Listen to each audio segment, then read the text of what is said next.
오늘 본문의 주인공인 이 야곱의 생애를 보면은 마치 한 편의 드라마를 보는 것 같은 그런 느낌을 받게 됩니다. 드라마도 기승전결이 있는 것처럼 야곱의 생애 각 구석구석마다 하나의 특징들이 나타나게 되어지죠.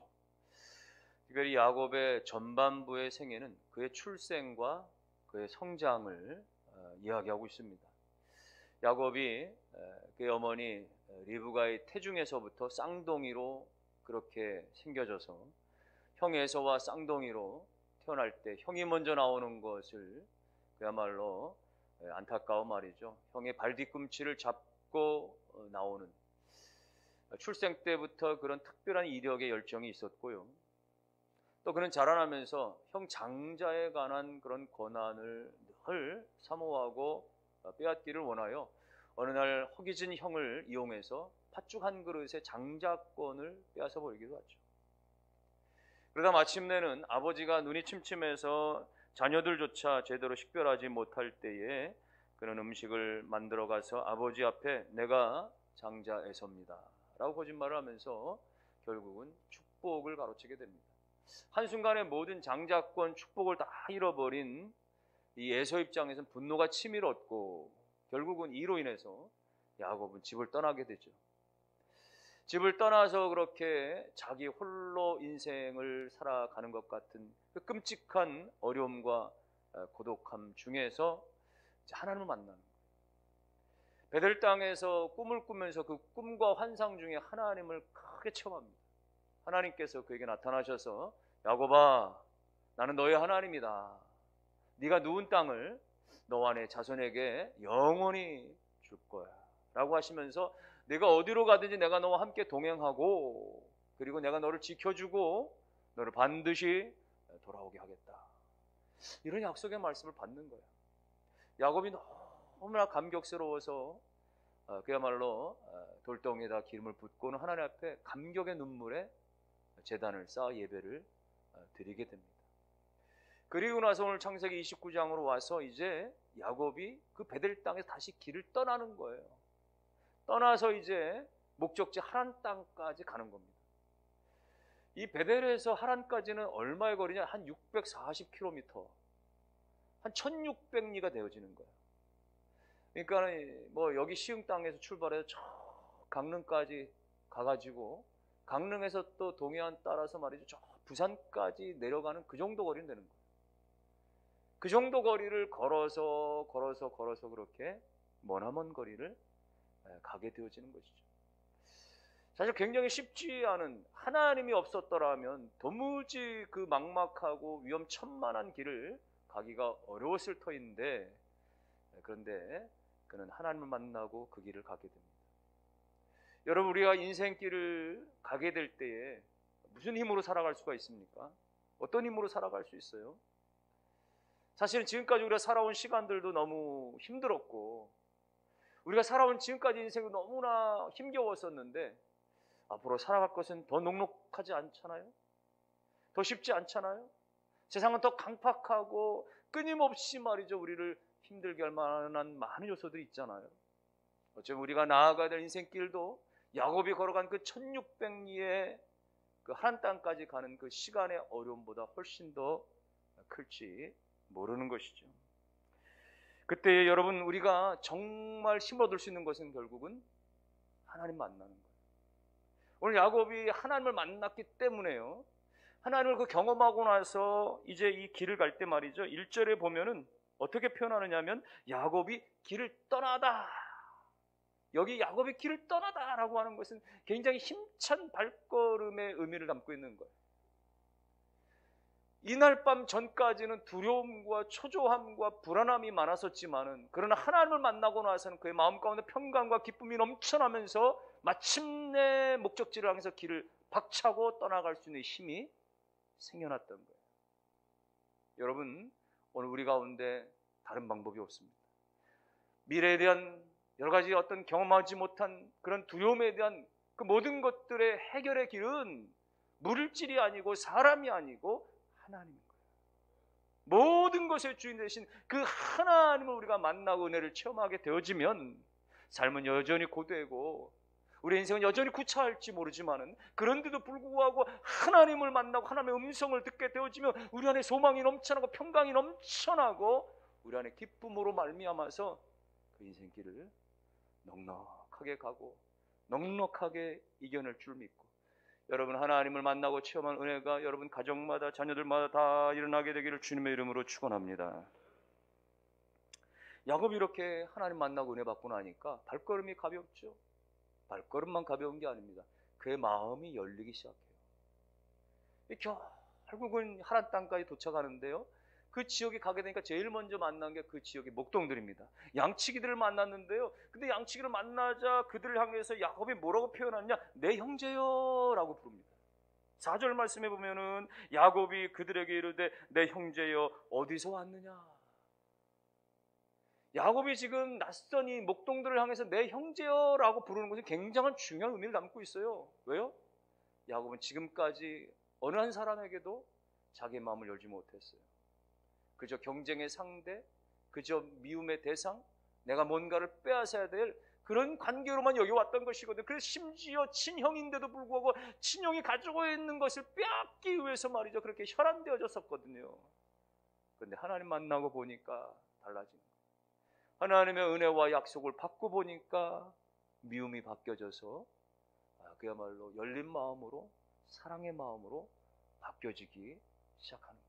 그 낯선 사람 보면서도 나의 형제요 라고 부르게 되는 거죠.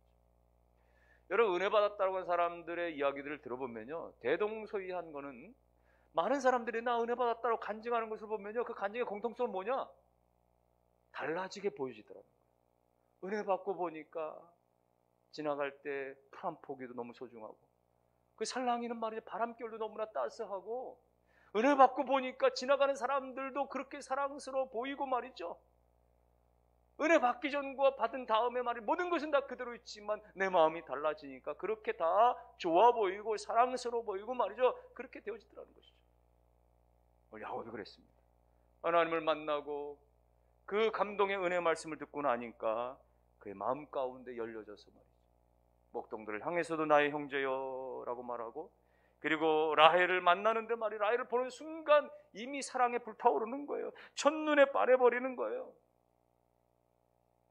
그 사랑의 힘이 말이죠, 얼마나 놀라운지 말이죠. 라헬을 위해서 어떤 일을 하느냐, 운물물을 막아뒀던 그 무거운 돌뚜껑을 말이죠, 혼자서 번쩍 들어가지고 옮겨줘서 라헬이 데리고 온 끌고 온 그 양떼들, 이런 것들 다 물을 먹이게 되어지죠. 사실은 이 고대 근동지방에서 말이죠, 운물물을 막아놓는 이 돌뚜껑은 굉장히 무거운 겁니다. 혼자서 하기 힘들어요. 목동 몇 명이 달려들어서 옮겨놓고 자기들의 모든 양떼들 다 물을 먹이고 그러는 것들이거든요. 그런데 야곱이 사랑의 힘으로 말이죠, 혼자서 번쩍 그 돌을 들어서 옮기는 거죠. 종종 남자들 보면 말이죠, 마음에 드는 여자 앞에서는 불필요한 힘을 막 과시할 때가 있잖아요. 그럴 필요도 없는데 말이죠, 괜시리 말이죠, 자기를 과시하기 말이죠. 어떨 때는 말이죠, 내가 다 쏠게 말이죠. 지갑 탈탈 털어가면서 무리하는 게 있고. 어쨌거나 야곱이 지금 사랑에 충만해지다 보니까 말이죠, 커다란 돌덩이도 무겁지 않는 거예요. 너끈히 들어 옮기는 그런 모습을 봅니다. 여러분, 세상이 힘들어도 말이죠, 사랑이 있게 되어지니까 거뜬히 그것을 극복하고 이겨내는 힘이 생겨나더라 이겁니다. 그러니까 여러분, 사람들 가운데서 자꾸만 힘들다, 괴롭다, 무겁다, 어렵다, 고달프다, 어렵다, 안 된다, 큰일이다, 걱정이다, 이렇게 말하는 이유들은 뭐냐? 결국 그 안에 사랑이 냉랭히 식어져 가기 때문에 그런 말들이 나오는 거예요. 교회 안에서 마찬가지입니다. 은혜를 잃어버린 사람들은 부정적인 소리부터 하기 시작하지만 은혜 받은 사람은 먼저 앞장서서 무거운 돌을 옮겨내기 시작하는 거예요. 오늘 야곱이 그렇게 되어지는 것입니다. 하나님의 은혜를 받고 보니까 마음이 열려지기 시작하니까 모든 것이 아름다워 보이고 모든 것에 말이죠, 솔선수범이 일어나기 시작하는데 말이죠, 더 나아가서는 그의 가슴 속에 이제 쌓여진 그 사랑이 이제는 감격의 눈물로 승화돼서 흘러넘치기 시작하는 거예요. 10절과 11절을 보면요, 10절 11절, 야곱이 그의 외삼촌 라반의 딸 라헬과 그 외삼촌의 양을 보고 따가 우물 아귀에서 돌을 옮기고 외삼촌 라반의 양떼에게 물을 먹이고 그가 라헬에게 입맞추고 소리내어 울었다. 반가운 친족을 만났으니까 입맞추고 인사하는 건 당연하죠.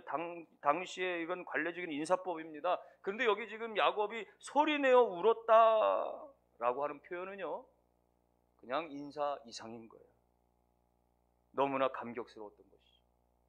자기의 지금의 이 처지와 상황이 너무나 감격스러워서 눈물이 아니 날 수가 없었던 거예요. 아, 하나님이 나를 안전하게 여기까지 인도해 주셨구나. 이 머나먼 길을 찾아와서 마침내 친족을 만날 수 있게 도와주셨구나. 베델 땅에서 하나님께서 내가 너를 지켜줄게, 내가 너와 함께 할게 말씀해 주신 그 하나님의 약속이 내게 성취되어주고 있구나 라는 생각이 깨달아지니까 말이죠, 너무나 감격이 일어나는 거야. 아, 하나님은 정말 신실하시구나, 하나님은 정말 인자하심이 넘치시는 분이시구나 깨닫게 되니까 눈물이 흘러넘쳤던 거예요. 그러니까 여러분, 하나님을 만나면 그렇게 강하고 담대한 마음이 생겨질 뿐만 아니라 하나님 안에서 마음이 열려지고 삶이 열려지고 하나님 안에서 능력이 나타나게 되어지는 것. 오늘 저와 여러분들, 우리 자녀들의 세대 가운데 끊임없이 하나님을 경험하는 체험들이, 하나님의 은혜를 체험하는, 하나님의 음성을 듣는 역사들이 있어서 인생길에 담대하게 걸어가는 은혜들이 일어나기를 주님의 이름으로 축원합니다. 이렇게 야곱이 타양 땅 하란에 가서 외삼촌 라반의 집에서 일을 하게 되어지죠. 한 달가량 일하고 나니까 라반이 제안을 합니다. 그래도 넌 나의 혈육인데 아무리 생질이라고 하더라도 그냥 공짜로 일할 수 있겠느냐? 어떻게 하면 너의 품삯을 채울 수 있겠는가? 한번 말해봐라. 그때 야곱은 어떤 물질적인 것을 원하지 않습니다. 사랑을 선택하죠. 그래서 둘째 딸 라헬을 아내로 주신다면 제가 당신으로 7년을 더 일을 하겠습니다. 그렇게 약속을 하고, 그리고 오늘 20절에 보니까 마침내 야곱은 라헬을 위해서 7년 동안 라반을 섬겼다. 그런데 그를 사랑하는 까닭에 7년을 며칠같이 여겼다, 이렇게 표현해요. 여러분, 사랑에 지금 충만하니까 야곱이, 사랑이 차고 넘치니까 야곱이 말이죠, 라헬을 위해서 말이죠, 지금 이 라반에게 봉사를 하는데 말이죠, 7년 동안을 일을 했는데도 불구하고 그냥 며칠 정도 지난 것. 7년이면 여러분 날짜 수로 2500일이 넘는데도 불구하고 그냥 며칠 지나간 것처럼 여겼다는 건 그가 그만큼 열정과 아름다운 헌신적인 사랑이 있었다는 거예요. 여러분, 뭔가에 대해서 우리가 미치도록 그렇게 사랑에 빠지고 그것으로 말미암아 행복감을 경험했던 시절들이 누구에게나 있었겠죠. 사랑하는 사람을 만났고 연애했던 시절 동안에, 혹은 어떤 좋은 직장을 우리가 선택하거나 취직을 했거나 사업을 시작하면서 그 일을 시작하면서 몇 날 밤을 새고 그렇게 일을 처리하고 준비하고 하는 과정 중에, 또 손수내가 뭔가를 준비해 나가는 과정 중에 정말 수일을, 여러 날을 지나면서도 그것이 피곤하지 않고 그야말로 말이죠, 오랜 시간을 일해도 금방금방 지나간 것 같은 그런 경험들을 누구나 다 해보지 않았겠어요? 요즘 저는 교회 홈페이지를 다시 오픈하기 위해서 준비하고 있습니다. 물론 뭐 전문 제작 업체에 의뢰해서 만드는 과정이기 때문에 뭐 제가 크게 힘을 들이는 건 아니지만, 그러나 모든 교회 자료를 다 업로드해야 되고, 또 뭐 심지어 교회 연역 같은 경우는 내가 다 손수 다 올려야 되고, 또 각종 사진이나 뭐 이런 그 아이콘이나 이런 것들을 다 좀 수정하고 변경하고 이런 작업들을 하다 보니까 하루에도 몇 시간, 지금 한 달이 넘도록 그 일을 제가 하고 있는데, 그러다 보니까 한 20여 년 전 일이 떠올랐어요. 20여 년 전에 제가 부목사로 섬기고 있었던 어느 교회에서, 당시만 해도 큰 대형 교회들 말고는 별로 그렇게 홈페이지가 많이 활성화되지 않았던 교회가, 근데 교회 홈페이지를 직접 만들어 보게 된 거죠. 전혀 문외 아닌 아무것도, 어떤 제작 방법도 또 사진을 만드는 방법도, 또 홈페이지를 제작하는 전혀 모르는 거 가운데 말이죠, 그냥 무작정 다른 홈페이지들을 돌아보고 또 여러 가지 앱 서핑을 하면서 그냥 하나하나 그 HTML 소스들을 하나하나 그냥 가져다가 복사해서 그거를 수정해서 하나하나 만들어가는데 그것이 눈에 보이기 시작하는 거예요. 조금 만들면 이렇게 변형이 되고 만들어지고, 그렇게 해서 점점 완성되어져 가는. 그래서 여러 시간들 말이죠, 한번 컴퓨터 앞에 앉으면 5시간, 10시간 말이죠. 겨우 밥 먹는 시간 빼놓고 말이죠. 그런데도 불구하고 10시간이 잠깐 지나간 것처럼 밤을 새워서 이 일을 해보고, 그런데 그런 것에서 오는 어떤 만족도와 그 일에 빠지면서 말이죠, 기쁨을 경험했던 순간들이 있었는데, 그런 것들입니다. 뭔가에 미치도록 빠져봤을 때 그것이 가져다주는 그런 만족 때문에 말이죠, 결국은 그것이 시간이 고통이고 말이죠, 여러 가지 어떤 그런 환경의 고통도 다 참아내면서 견딜 수 있었던 것, 어쩌면 야곱이 말이죠, 그 사랑하는 일념 가지고 마음 가지고 7년을 겨우 며칠 지난 것처럼 그렇게 쉽게 감당할 수 있었던 것, 사랑에 충만했기 때문에 가능할 수 있었던 것이죠. 주님 앞에서도 마찬가지인 거예요. 우리가 주님과의 관계에서도 마찬가지입니다. 우리가 주님을 정말 그토록 사랑하게 되어지면 주님께 드려지는 시간이나 우리가 주님께 드리는 헌신이나 이런 것들이 정말 아깝지 않은 거예요. 우리가 어디를 가든지 무엇을 하든지 간에 우리가 그렇게 하나님 앞에 드려지는 모든 것들에도 기쁨과 감격만 충만하게 되어지는 것이죠. 그러나 반대로 하나님에 대한 사랑이 식어지면, 주님에 대한 열정이 식어지면 작은 것을 행하면서도 너무너무 힘겨울 수밖에 없는 거예요. 그러면 찬송가 95장에서는 이렇게 기록하고 있지 않습니까? 나의 기쁨, 나의 소망, 나의 생명이 되신 주님, 나의 기쁨이 되고 소망이 되고 나의 생명이 되신 주님, 밤낮 불러서 찬송을 드려도 늘 아신 마음뿐일세. 나의 소망이 되고 나의 기쁨이 되고 나의 생명이 되신 주님, 내가 밤낮 주님 앞에 찬송을 부르고 또 불러도 그래도 아쉬운 마음뿐입니다. 여러분, 주님을 사랑하게 되니까 찬송을 아무리 불러도, 주님을 사랑하니까 기도를 내가 아무리 해도, 예배를 아무리 많이 드려도 주님 사랑함에 미첨이 내가 말이죠, 늘 부족한 것뿐이에요. 더 부족하고 더 부족하고. 한 번은 예수님께서 부활하신 뒤에 갈릴리 바다에 베드로를 만나러 찾아오셨습니다. 베드로에게 찾아와서 이제 교회를 맡을 것에 대한, 초대교회를 이끌어갈 것에 대한 막중한 사명을 베드로에게 위임하시는 장면이에요. 여러분, 그 상황이 되어지면 예수님께서는 뭘 물어보겠어요? 베드로야, 너 나를 위해서 죽을 각오가 돼 있냐? 라고 물으시거나, 아니면 야, 이제 교회를 세워야 되는데 너 교회에 대해서 생명을 걸고 너 교회를 잘 관리할 만한 그런 정말 각오나 어떤 능력이 있느냐, 준비됐느냐? 뭐 이런 거 물어볼 만한데 지금 그렇지 않으시잖아요. 뭘 물어보세요? 베드로야, 너 나를 사랑하니? 날 사랑하니? 라고 물어보는 거예요. 주님께서 3번씩이나 말이죠, 너 정말 날 사랑하니? 시몬아, 정말 날 사랑하니? 말이죠. 왜 그렇습니까? 왜 주님이 사랑의 확인을 3번씩이나 하시는 거예요? 주님 사랑하면, 주님 사랑한 모든 게 다 끝나기 때문에 그런 거예요. 주님 사랑하는 것이 힘이고, 주님 사랑하는 것 안에 사명이 다 담겨져 있고, 주님 사랑하게 되어지면 아무리 희생을 해도 아깝지 아니하고, 주님 사랑하게 되어지면 아무리 충성하고 또 충성해도 여전히 아쉬움만밖에 남지 않기 때문에, 주님 사랑하는 것이 가장 중요하고 본질이 되어지기 때문에 그걸 묻고 확인하는 것이죠. 여러분, 오늘 우리 가운데도 마찬가지입니다. 하나님께서 끊임없이 우리 가운데 물으시고 또 물으시는 것은, 너희가 나를 사랑하느냐? 내가 사랑하느냐? 우리가 그렇게 지속하게 영원히 그렇게 변함이 없이 주를 사랑하기는 쉽지 않겠지만, 그러나 또다시 우리가 고개를 들고 또다시 우리가 주먹을 불끈 쥐고 또다시 나를 향하신 그 십자가의 죽으심까지 사랑하신 그 하나님의 사랑을 힘입어서, 나도 주님 사랑합니다, 내가 주님 사랑한 것을 주님이 아십니다 라고 고백하면서 주님 사랑에 빠져 여러분들과 여러분의 자녀들이 끊임없이 이 세상 가운데 살아가면서 여러분이 드려지는 모든 헌신도 봉사도 예배도 기도도 다 감사와 기쁨 가운데 충만하게 드려지는 은혜가 있기를 주님의 이름으로 축원합니다. 여러분, 우리가 나중에 천국에 가면요, 천국에 가면 이 땅의 것은 다 놓고 가는데, 그러나 자기 자신은 가지고 가는 거예요. 천국 앞에, 하나님 앞에 갈 때는 물론 우리 육신 덩어리를 가지고 가는 건 아닙니다. 육신은 아니죠. 그러나 나의 신앙의 고백을 가지고 주님 앞에 가는 것이고, 나의 믿음의 고백을 가지고 주님 앞에 가는 것이고, 그리고 내 안에 있던 모든 이 땅에서 하나님과의 관계와 사람들과의 관계 속에서 남아진 모든 그런 사랑의 관계들의 그 추억들과 그 감정들은 다 고스란히 가지고 가는 것입니다. 이 땅에서 우리가 하나님을 얼마나 뜨겁게 사랑했었던지, 이 땅에서 우리가 하나님을 얼마나 찬양했었는지 그 모든 것들 고스란히 가지고 가는 거예요.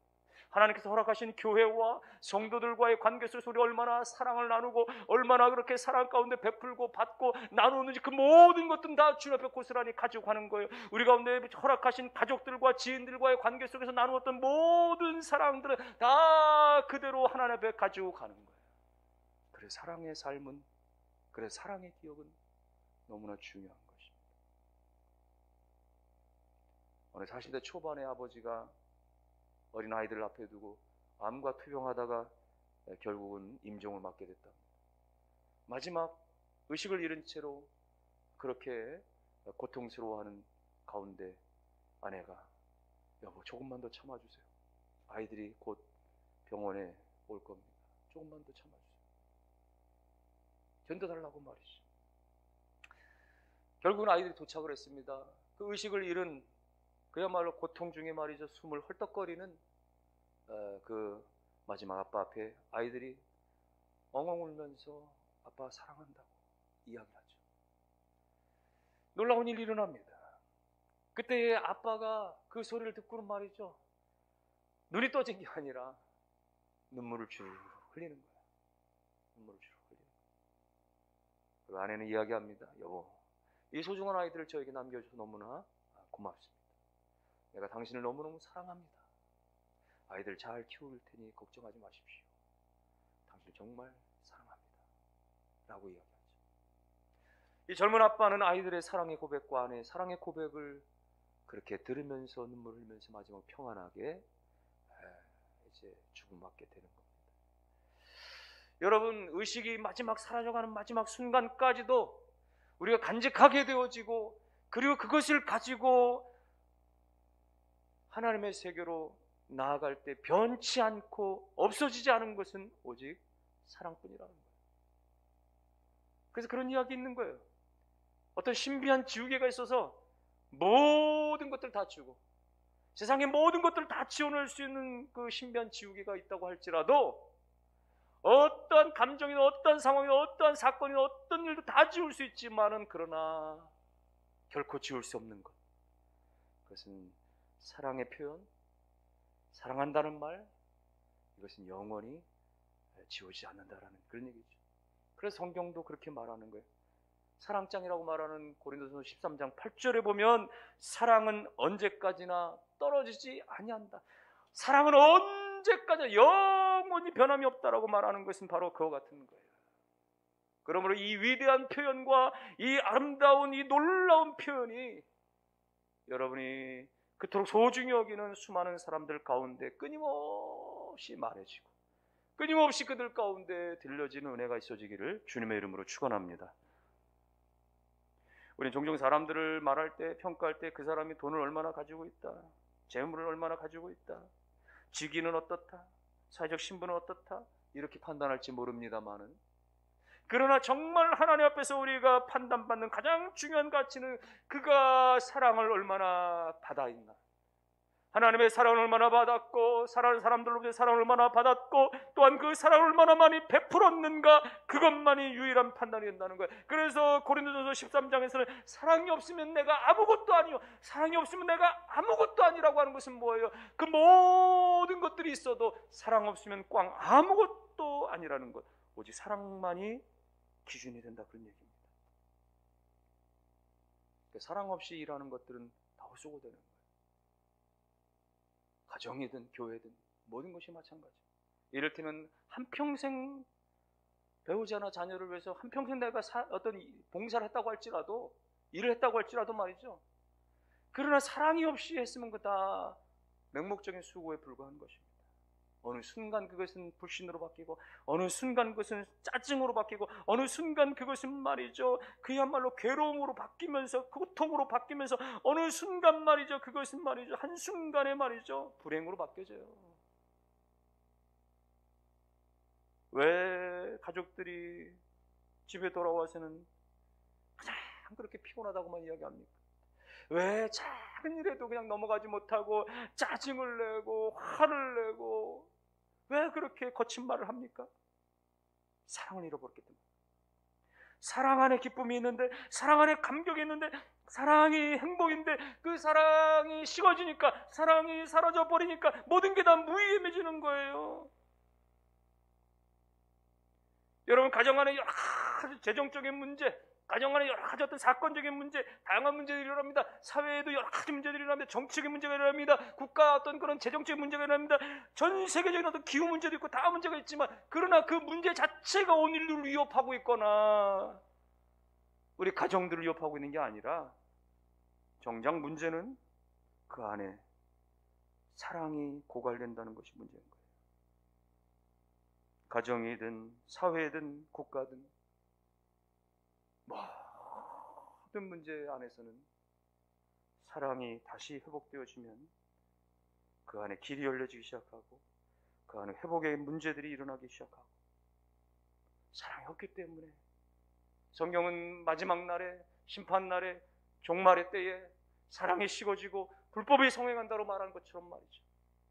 사랑이 식어지니까 부모 자식 간의 원수가 되어지는 것입니다. 사랑이 식어지니까 말이죠, 그렇게 평생 갚아도 못 갚을 그 은혜와 사랑을 한순간에 뒤집어 버리는 거예요. 한순간에 남남이 되어져 버리고, 한순간에 칼부림을 하고, 한순간에 그냥 집에다 불을 질러 버리고. 왜 그렇습니까? 사랑이 식어지고 불법만 남으니까. 그러므로 여러분, 인간을 건지고 사람을 살리고 세상을 살리는 것은 다른 어떤 것이 아니라 사랑의 회복에 기인하는 것입니다. 모든 상황 속에서 사랑의 눈으로 바라보고 사랑의 마음으로 그렇게 다가갈 때 거기서 문제는 하나하나씩 해결되어져 갑니다. 그것이 개인적인 문제든 공적인 것이든지 가정적인 것이든지 사회적인 것이든지 모든 부분에서 본질적인 부분은 사랑이 해결될 때, 사랑이 회복될 때 그 안에 문제들이 다 하나하나 해결되어져 갈 줄로 믿고, 성도 여러분의 가슴마다 하나님이 부어주시는 그 사랑이 다 회복되어 주시기를 주님의 이름으로 축원합니다. 오늘 우리 교회 안에 하나님의 영으로 충만하여 그 사랑이 가득히 차고 넘치는 은혜가 일어나기를 주님의 이름으로 축원합니다. 오늘 우리 귀한 형제자매가 봉헌송을 드린 것처럼 말이죠, 사랑은 하나님께 있고 그 십자가의 사랑을 우리 가운데 부어줘서 우리도 닮아가리란 말이죠. 여러분, 사랑은 나에게로부터 시작되는 것은 아닙니다. 하나님이 전적으로 만들어주시고 하나님이 우리 가운데 부어주신 거예요. 그러므로 내가 하나님의 사랑을 체험해야, 내가 하나님을 만나는 은혜가 있어야, 내가 베델 땅에 그 하나님을 만나는 은혜가 있어야, 하나님의 감당할 길 없는 하나님의 은혜와 사랑을 내가 충만히 충족해야, 그 다음에 가족도 내가 변치 않게, 그 다음에 내가 지인들이나 동료들이나, 그 다음에 말이죠, 이웃이나 말이죠, 세상의 열방에 이런 것들 다 마음에 품고 우리가 기도하고 사랑할 수 있는 거예요. 모쪼록 이번 명절에도 오가는 모든 발걸음들 가운데 그렇게 우리가 말로서 또 손길로서 배려하며 사랑을 나누며 겸손하게 행함으로 말미암아 하나님이 부으시는 그 은혜와 사랑이 가정마다 충만하시기를 바라고, 여러분들이 다 하나님의 사랑을 덧입음으로 말미암아 그 사랑 가운데서 그리스도의 사랑으로 가족과 이웃들을 끊임없이 사랑하며 사랑의 사람으로 세워져가는 은총이 있게 되기를 주의 이름으로 축원합니다.